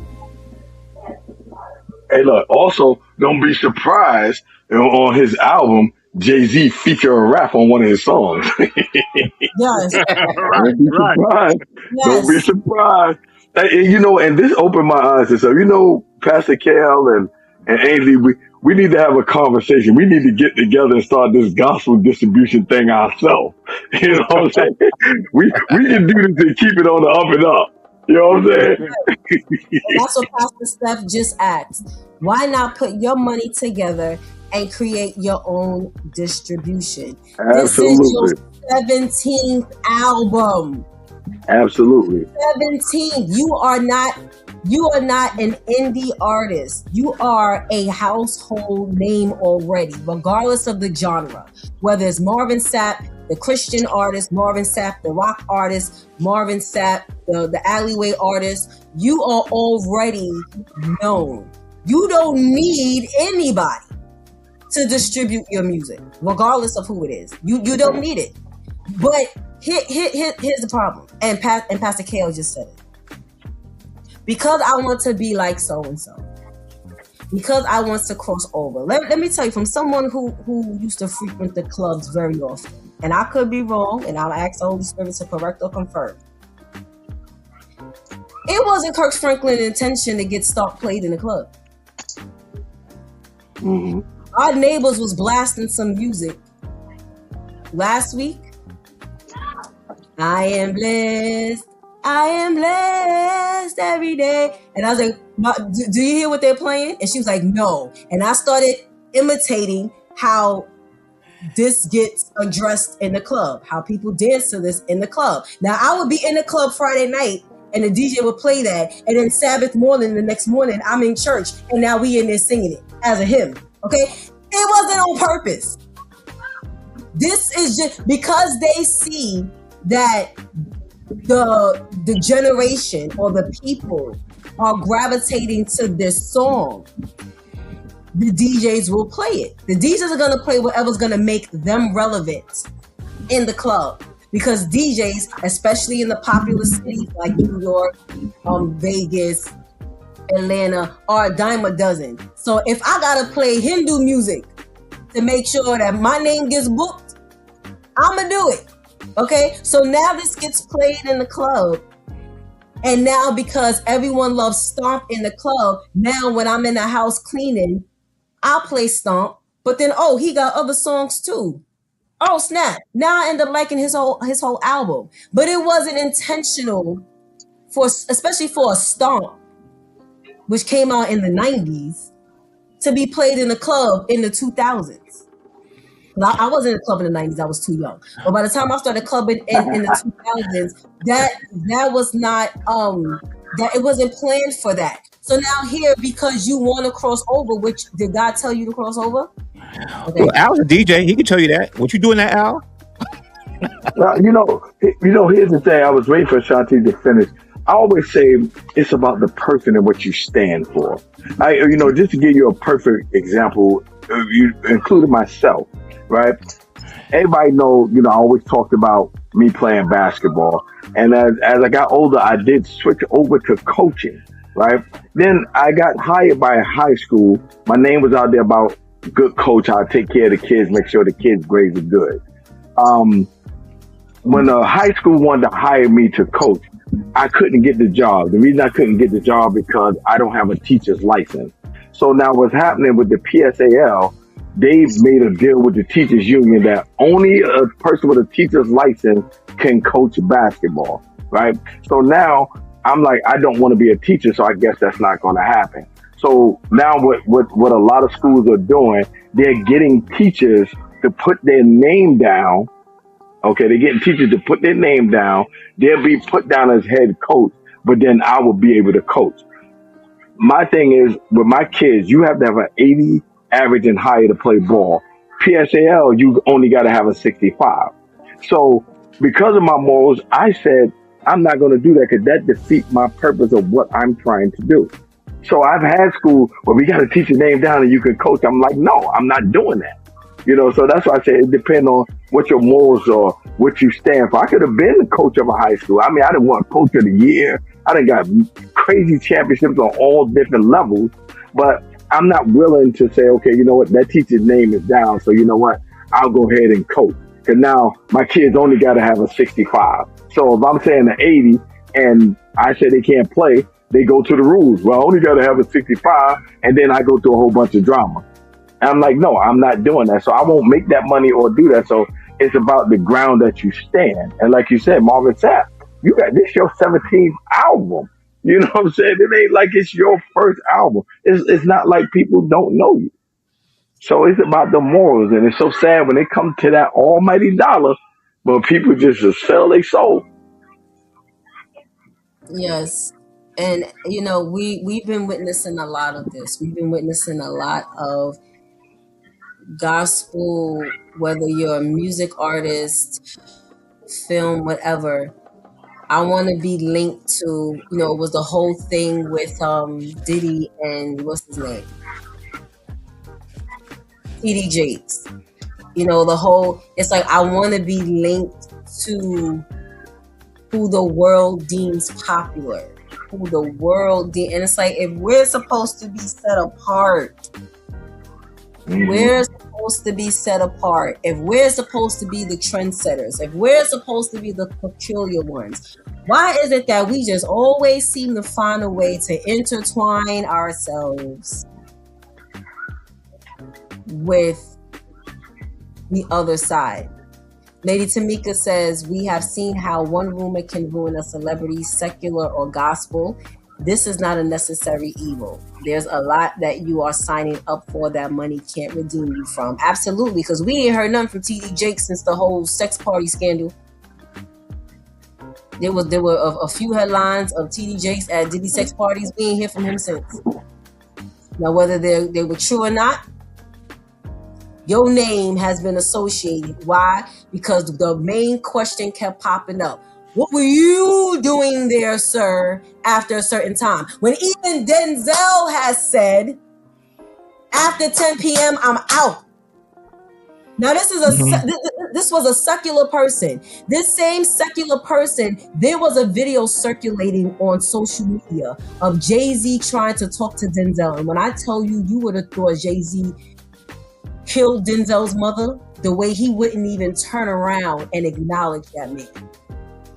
He kept putting his hand out to shake it. The way Denzel would not even turn around. You would have thought Jay-Z was invisible.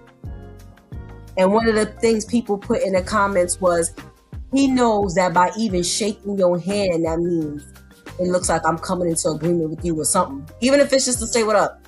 Oh, hey, what's up? They were at a basketball game. Oh, hey, what's up? Da, da, da, da, da. Well, for whatever the reason was, now Denzel is publicly professing God and Jesus and all that. But that wasn't his brand.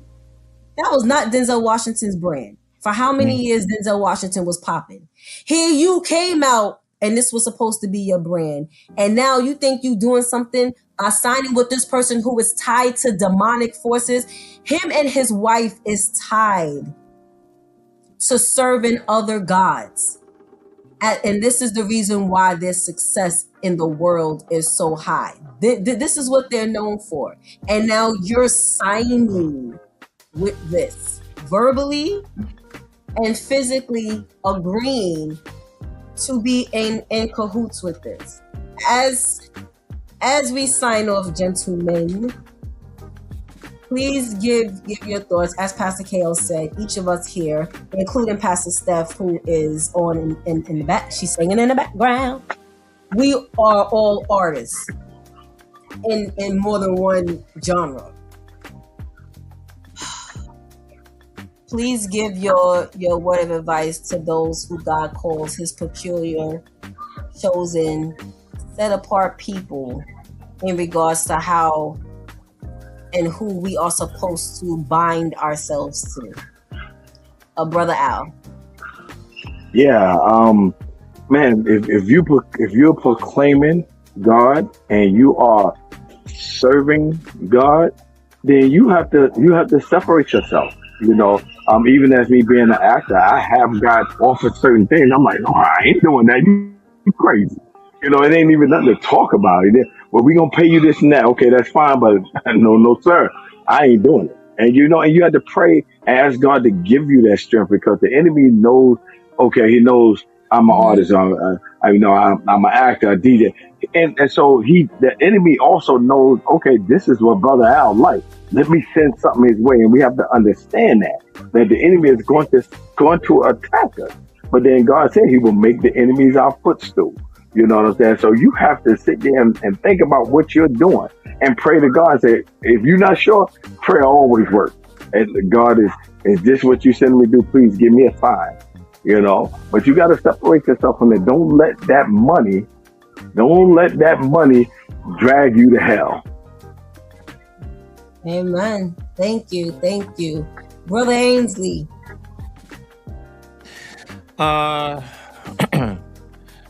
You know, this is like for a while. I'll say this way, transparent moment.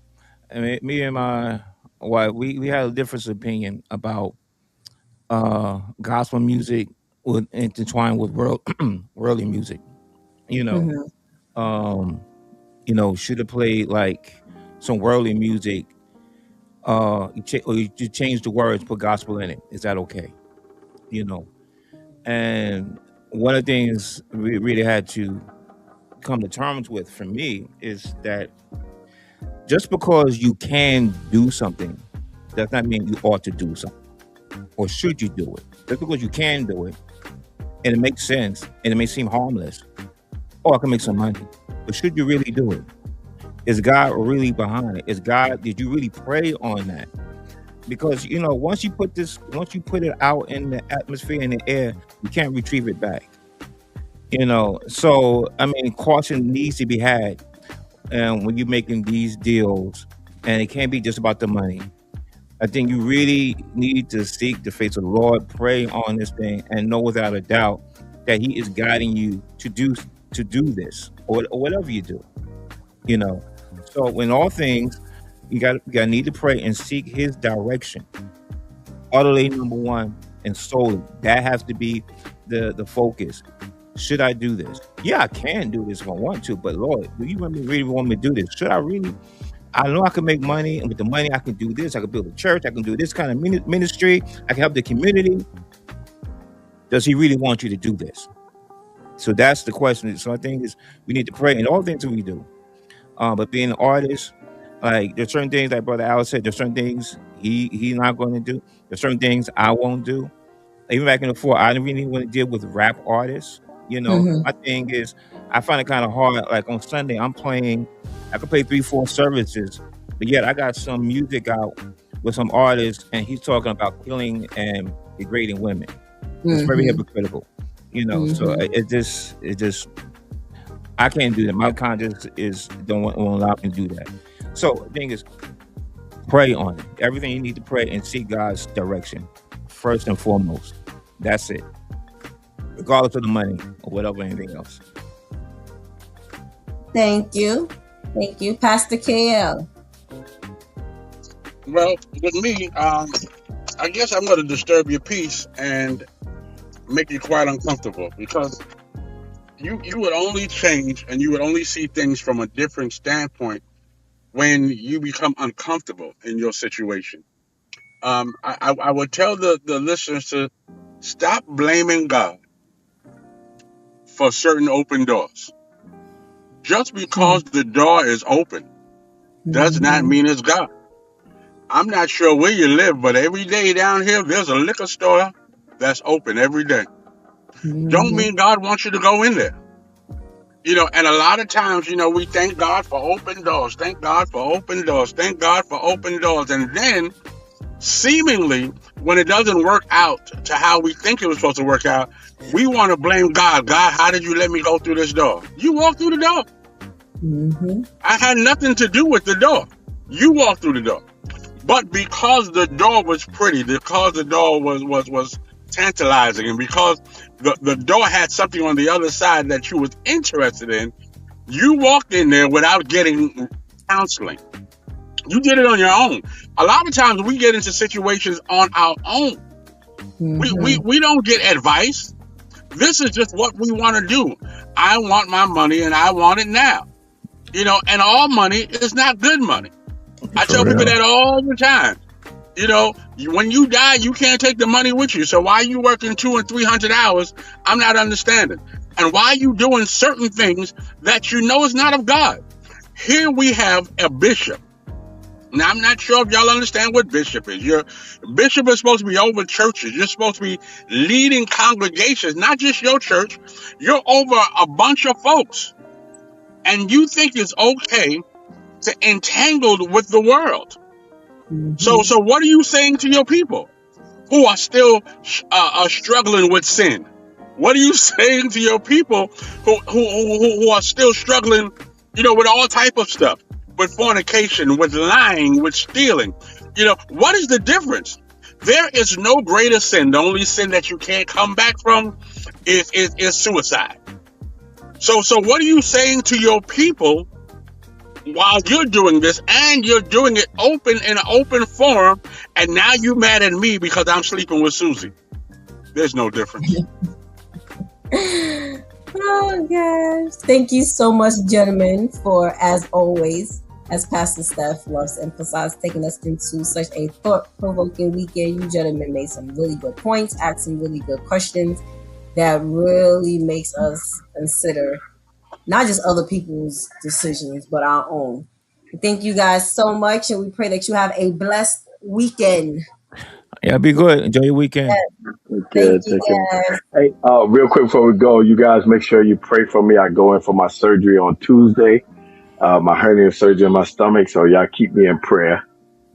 Most definitely, man. Yes. Thank you for sharing, so we can make sure we lift you up. Have a great weekend, guys. All right, bro. Take care. Okay, so as I said, some really, really, really good questions being asked that make you, again, them things that make you go,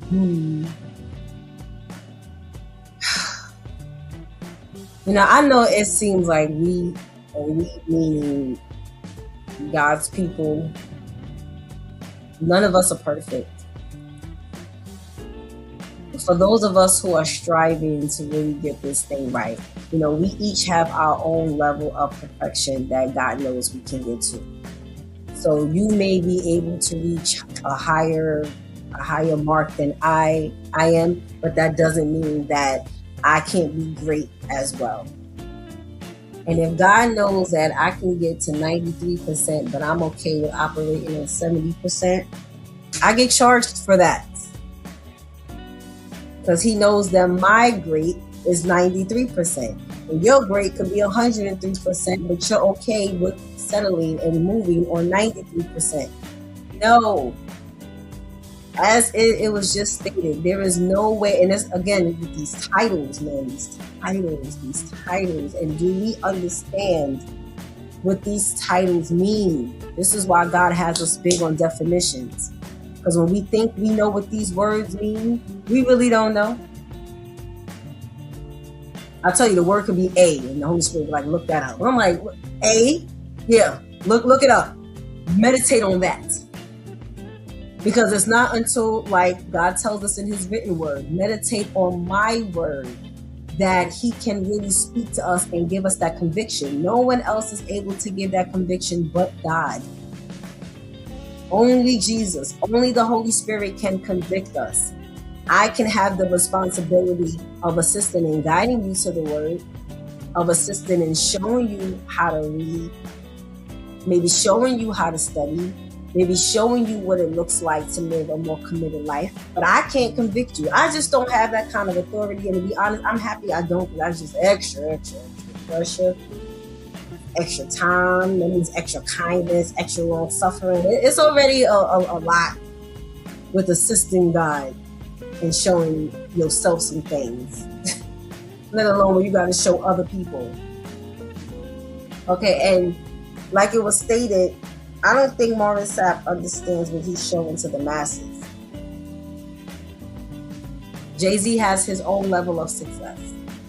Regardless of how he's got there, good, bad, right, wrong, different, he has his own level of success. How is it that we're supposed to teach people to come up out of the world, but yet we still keep entangling ourselves with the world? This is why I'm having a really hard time with this leaning on the world for help. And again, it's not the regular help, because we can learn from any and everybody. I can learn what to do and what not to do from anybody. You could be a person of God and still be around you like, I know not to do that. I know not to say that. I know not to decide like that. I know not to desire like that. It doesn't.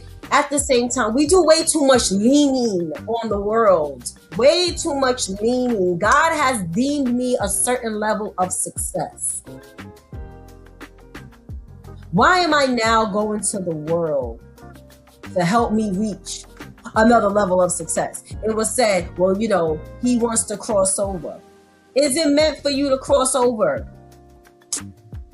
You want to be like the Kirk Franklins. Look at the scrutiny Kirk Franklin is under in the godly realm. I'll never forget when Kirk Franklin did the verses on the BET, I think it was a Hip Hop Awards. Versus I'm sorry, he did the cipher. The cipher. His verse was dope. His verse was dope. But his lyrics, there were certain lines within his cipher that was real controversial and questionable. Like, sir, do you read your Bible? Whatever God you serve, let me go left. You go that way, I'm gonna go this way. Be careful who you want to be like. You hear Stomp being played in the club. Again, I really don't believe that was intentional. And that could have possibly been what helped now there to be some level of possible compromise. Because I'm making Christian music that will typically get played in churches, maybe at some block parties, you know, church events, maybe at some back to school functions. But now I'm hearing that it's playing in the club. You know, that I need to be making more Christian music that can be played in the club. But now that I'm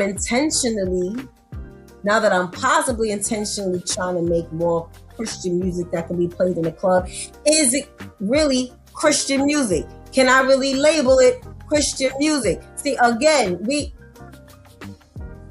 I keep saying it now. I don't know. I watched the Marvin Sapp story. He comes from, according to the story, he comes from being pretty much a functioning alcoholic.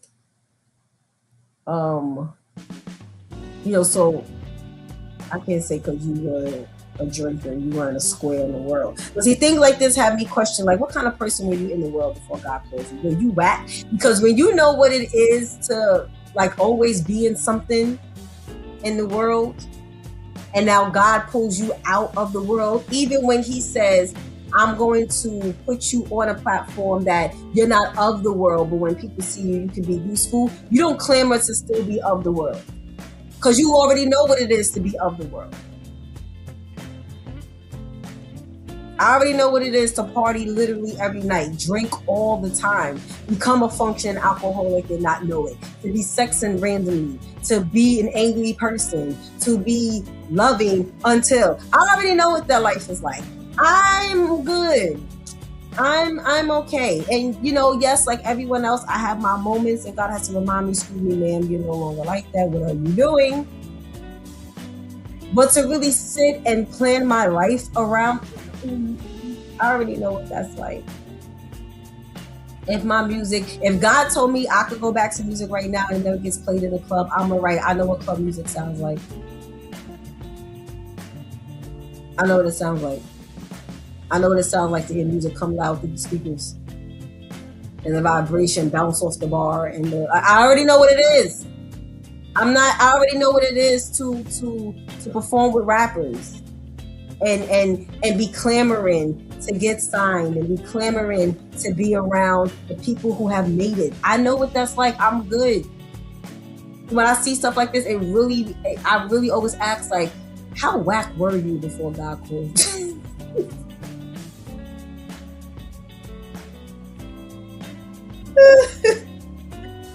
And maybe that's wrong. Does that mean? Maybe that's mean. But that would be a real question.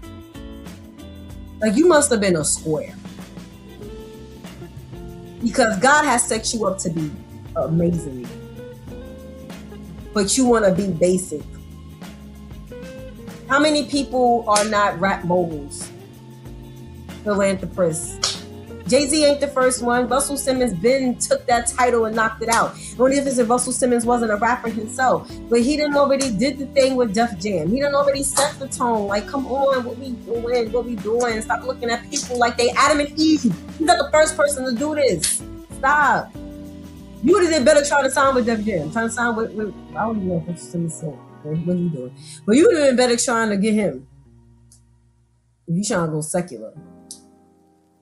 There probably would have been a little more morals there, and there was some controversy around that name too. So it's just let's stop leaning on the world, please. This is why there's no hope. This is why there's no hope.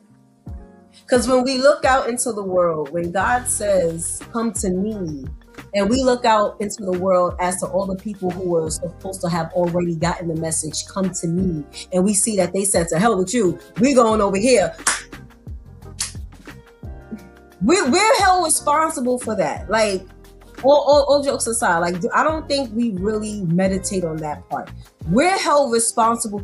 God, Jesus says, "Woe to those who scatter the sheep." If I in any way am helping to discourage you from going towards Jesus, woe to me. And woe means you're doomed. Look it up. Anytime you read in that red lettering in the Bible where Jesus says, "Woe to those of this," and "woe is doomed to those who this," doomed to those who that, I ain't trying to be doomed. I'm already trying to make sure I'm not doomed because of things I want to do by myself. I ain't trying to be doomed because I'm helping you go against God. Jay-Z has already chosen his lane. Which lane am I choosing? How am I possibly going to be effective towards a Jay-Z if I keep showing that I still want the world to help me? I'm gonna really have to talk to Pastor Steph about this thing because I'm feeling. I mean, you know what? No, I don't. I mean, I do.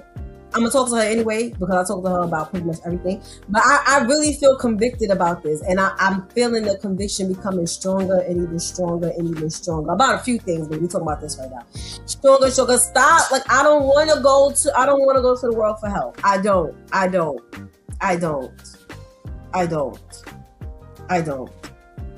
Anything that God has given me to do, if I cannot go to the clergy that he has placed me around, if I cannot go to my fellow congregant who he has intentionally placed me around, then there's a problem. I'm not going to now go and call Becky Sue, who I used to run the streets with, and be like, "Yo, you know what? God gave me to put these videos out. You think you can help me mass produce this distribution?" No. Now, I will hit Becky Sue up like, "Yo, share this."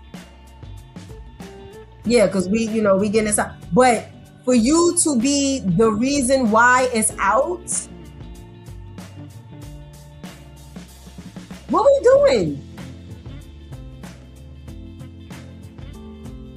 Wasn't the devil already helping us? He helps us. He helps. And God took us away from that help. My help comes from the Lord. But now I'm going back to the devil like, real quick, I know you're busy. But help me get this music out real quick.